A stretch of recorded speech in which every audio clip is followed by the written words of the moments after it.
Bonjour à tous, n'oubliez pas de vous abonner à cette chaîne YouTube et d'appuyer sur la petite cloche pour recevoir les notifications des nouvelles vidéos. Merci beaucoup. Aujourd'hui, nous allons nous intéresser au fameux professeur Raoult de l'IHU de Marseille et à l'univers sidérant de mauvaise foi qui s'exerce contre lui. Un petit avertissement avant de commencer, vous ne trouverez pas ici de gouroutisé du professeur Raoult, si tant est que ça existe. Je sais, comme lui d'ailleurs, qu'il n'existe pas aujourd'hui de potion magique contre le coronavirus. Je suis conscient, comme lui d'ailleurs, je le pense, des failles méthodologiques de sa première publication sur les effets supposés de l'hydroxychloroquine et de l'azithromycine contre le coronavirus. Mais je pense, comme lui aussi, qu'en période de guerre, face à une maladie qui fait des centaines de morts par jour sur une période de temps réduite, nous avons le devoir de chercher à traiter les malades avec des molécules peu dangereuses et bien connues, et pas simplement se contenter d'essais cliniques dont les résultats possibles risquent d'arriver bien longtemps après la bataille.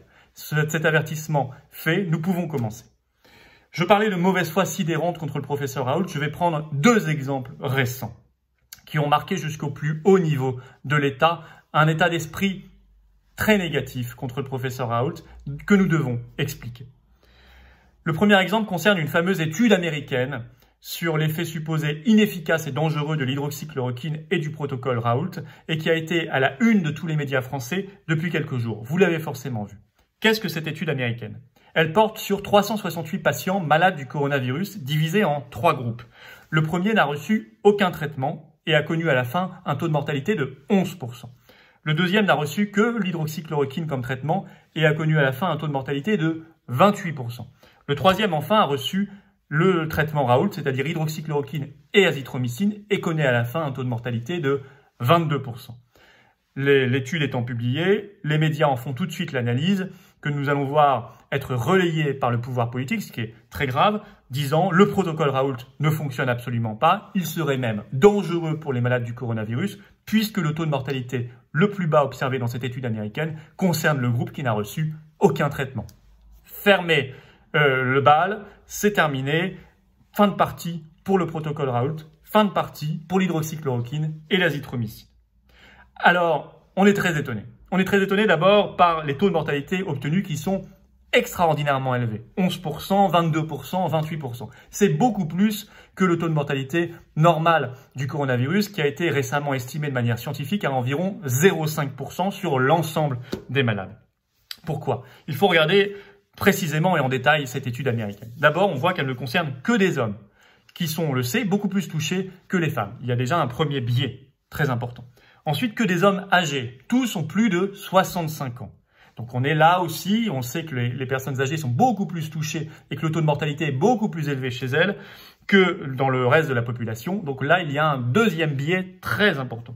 Et enfin, nous sommes sur des personnes toutes hospitalisées, donc nous sommes uniquement sur des formes graves du coronavirus.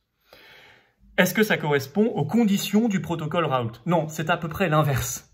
Il faut toujours rappeler ce qu'est le protocole Raoult. Ce que cherche à démontrer Raoult, ça n'est pas que son traitement est efficace contre les personnes en situation désespérée ou même les personnes hospitalisées avec des formes graves et encore moins les personnes en réanimation. Il l'a toujours expliqué de manière très claire et c'est pour ça que si on ne le dit pas, on est vraiment de mauvaise foi car toutes ces vidéos publiées sur la chaîne YouTube de l'IHU de Marseille le disent clairement comme l'ensemble de ses publications. Son protocole fonctionne pour éviter que des formes faibles ou moyennes du coronavirus à la maison, quand on n'est pas hospitalisé, ne dégénèrent justement vers des formes graves qui conduisent à une hospitalisation, voire une réanimation. Il a toujours précisé qu'il fallait des symptômes légers ou moyens et que c'est à ce moment-là, qu'après c'était trop tard et inutile, qu'il fallait prendre son hydroxychloroquine et l'azithromycine. Après d'ailleurs, il l'a précisé également, un électrocardiogramme réalisé chez un spécialiste. Voilà pour ce qu'est le protocole Raoult. Donc dans cette étude américaine, sommes-nous dans les conditions du protocole Raoult? Absolument pas. Nous sommes déjà sur des formes graves, en plus sur des profils très particuliers. Pire, nous avons repéré, et ça a été admis par l'étude américaine, que les 3 groupes n'étaient pas homogènes, puisque le groupe qui n'a reçu que l'hydroxychloroquine, avec le plus fort taux de mortalité, était en réalité composé de gens en moyenne plus malades et présentant plus de facteurs de risque que les 2 autres groupes. Donc il y a là un 3e biais et même un 4e biais absolument fondamental qui fausse les résultats de cette étude. En réalité, cette étude démontre certaines choses, que probablement l'hydroxychloroquine et l'azithromycine ne sont pas efficaces pour les malades sévères, âgés, à l'hôpital ou en réanimation. Oui, voilà ce qu'elle démontre, mais ça n'est pas du tout le protocole Raoult. Donc, on ne peut pas du tout dire, quand on est de bonne foi, qu'elle invalide le protocole Raoult. Et pourtant, c'est bien ce qui a été affiché à la une de beaucoup de médias. Quand on lit les articles, c'est plus nuancé, mais la une, vous savez, l'importance du titre dans les médias est ravageuse pour Raoult. Pire que cela, cette étude a été de manière cynique instrumentalisée par le ministre de la Santé, Olivier Véran, en France. C'était au Sénat hier, je le cite.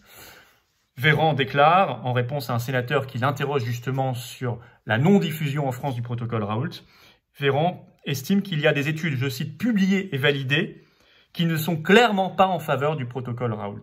Donc là, on est vraiment, d'abord, ces études ne sont pas publiées et validées, c'est une étude américaine beaucoup plus vague, et elle n'est pas du tout, pas clairement en faveur du protocole Raoult, puisque nous avons démontré qu'elle ne reproduit en aucune façon les conditions du protocole Raoult.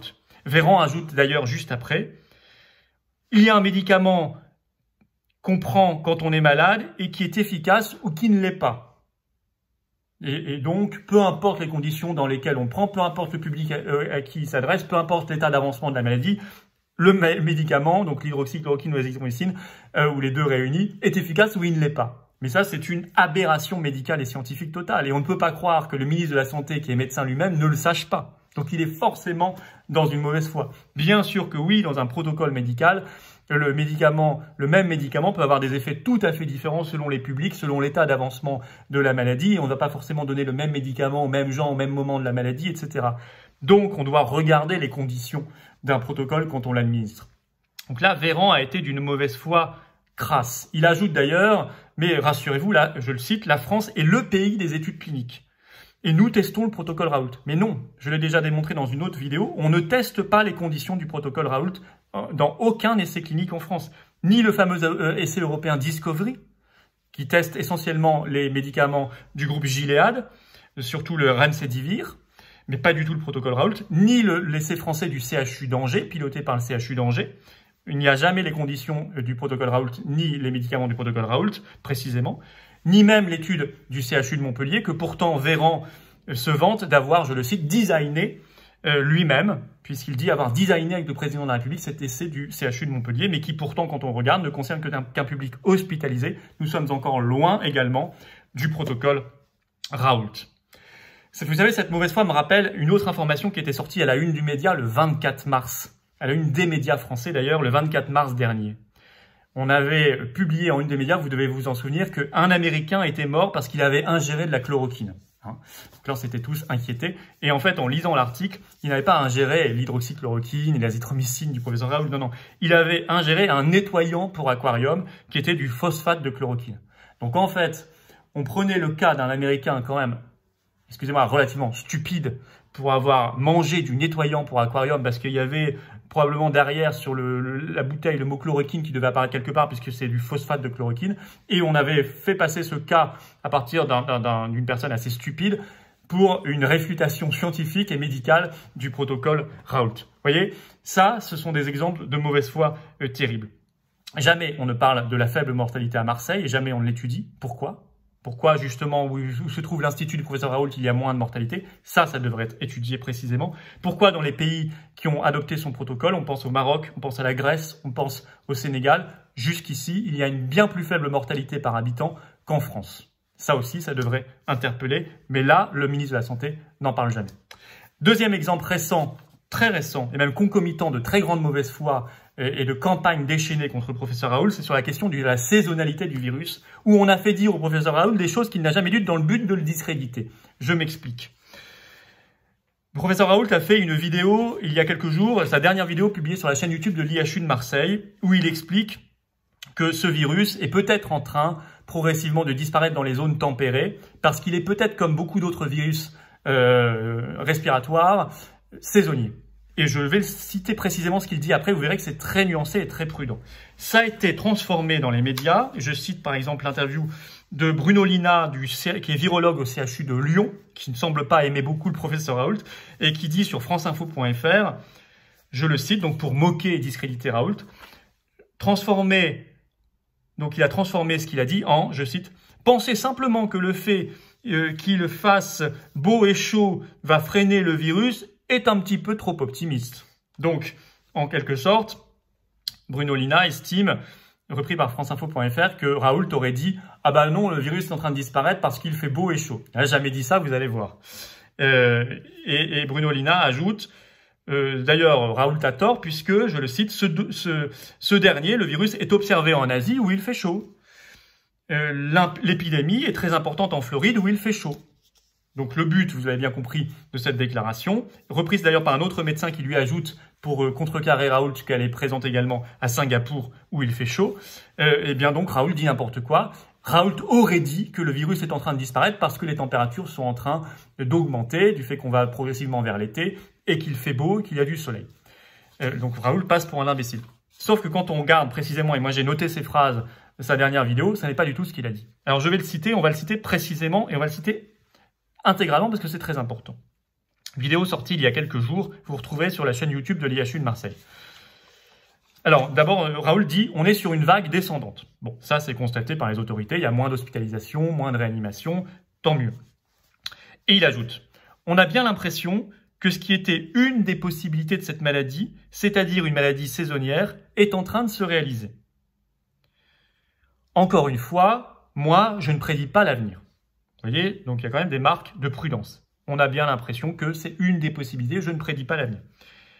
Il est possible que d'ici un mois, il n'y ait plus le cas du tout dans la plupart des pays tempérés. C'est important, il précise bien, tempérés. Il ajoute, c'est une des possibilités qui n'est pas négligeable. Vous voyez bien, là encore, des hypothèses, prudence. L'intervieweur en face lui demande d'expliquer ce phénomène de saisonnalité des virus, et là il entre dans une explication. Il n'y a pas d'explication simple de la saisonnalité. Vous voyez, on n'est pas sûr, quand il fait chaud et qu'il fait beau, il n'y a plus de virus. Ce qu'on lui a fait dire, ce qu'il n'a jamais dit. Au contraire. Il ajoute, beaucoup de maladies et de maladies infectieuses sont saisonnières. Ce qui ne veut pas dire qu'on puisse le comprendre. Donc là, il avoue qu'on n'a pas forcément, on le constate, mais on n'a pas forcément d'éléments d'explication. Des gens raisonnent très simplement parce que l'ignorance amène à raisonner simplement, dit-il. Il y en a qui disent que c'est la chaleur. Pas du tout.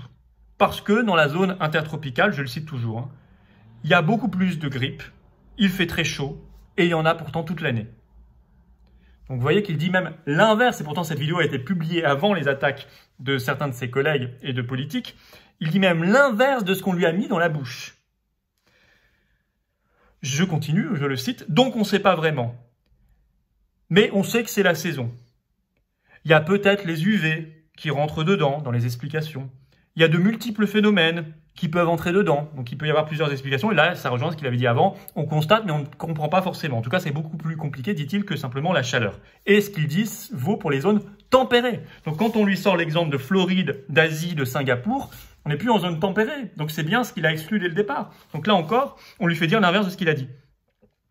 Et il précise d'ailleurs à la fin, et ça n'est même pas toujours vrai, puisqu'il y a eu 2 années des épidémies en France de grippe l'été. Donc il dit, voilà, tout ça il faut le prendre avec prudence.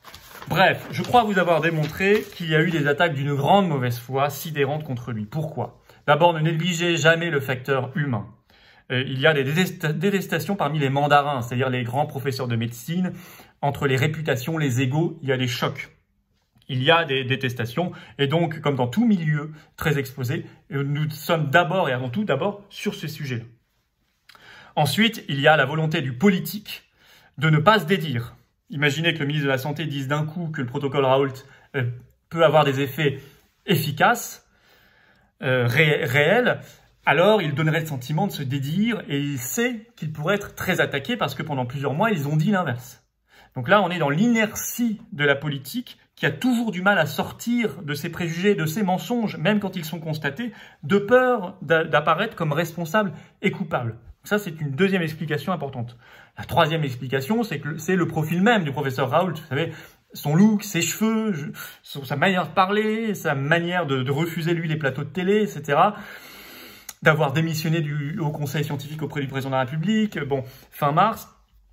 Tout ça est perçu comme non conventionnel et peut créer des crispations, peut déplaire. C'est bête, c'est idiot, parce qu'il faut regarder simplement l'efficacité de ce qu'il fait, et non pas le look, mais ça rentre en ligne de compte, c'est une évidence.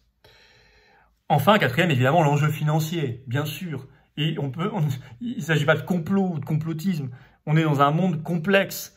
Quand il y a des essais cliniques autour du Remdesivir, un médicament complexe et cher du laboratoire Gilead, il est évident que ça brasse des milliards d'euros, selon que l'essai est concluant ou pas. On voit bien d'ailleurs dans le cours de bourse de Gilead, il évolue beaucoup, il monte beaucoup, selon que l'essai a lieu ou pas, etc. Donc on est sur des enjeux financiers.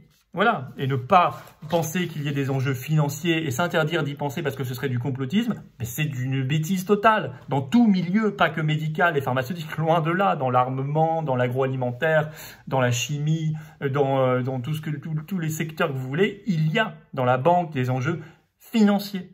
Et donc, utiliser une molécule qui coûte pas cher ou fabriquer spécialement une molécule très chère, ça n'est pas le même enjeu financier. Il y a des concurrences de laboratoires, etc. Voilà. Donc, je crois avoir, je n'ai peut-être pas toutes les explications, j'en donne quelques-unes, quelques hypothèses. Je voulais prendre le temps de vous lire beaucoup de choses précises, des citations, pour vous montrer que la mauvaise foi est la pire des politiques parce qu'elle amène à retarder des décisions ou à prendre des décisions contraires à l'intérêt général. Je vous remercie.